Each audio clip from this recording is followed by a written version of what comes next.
ఇంతకు ముందు ప్రియమణి ప్రధానమైన పాత్రను పోషించిన భామ కలాపం సినిమా ఆహా ప్లాట్ఫామ్ ద్వారా ప్రేక్షకుల ముందుకొచ్చింది. ఈ సినిమా ఫ్యామిలీ ఆడియన్స్ కి చాలా బాగా కనెక్ట్ అయింది. ప్రియమణి, శరణ్య ప్రదీప్ పాత్రలను దర్శకుడు అభిమన్యు తీర్చిదిద్దిన తీరు అందరినీ ఆకట్టుకుంటుంది. దాంతో ఆ సినిమాకి సీక్వెల్ గా భామ కలాపం 2 సిద్ధమైంది. బాపినీడు సుధీర్ ఈదర నిర్మించిన ఈ సినిమా నుంచి రీసెంట్ గా టీజర్ ను రిలీజ్ చేశారు.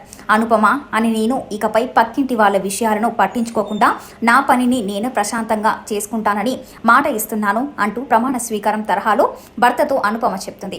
అయినా ఆమె తన పద్ధతి మార్చుకోలేదనేదే విషయం టీజర్లోని మిగతా సన్నివేశాలను బట్టి అర్థమవుతుంది.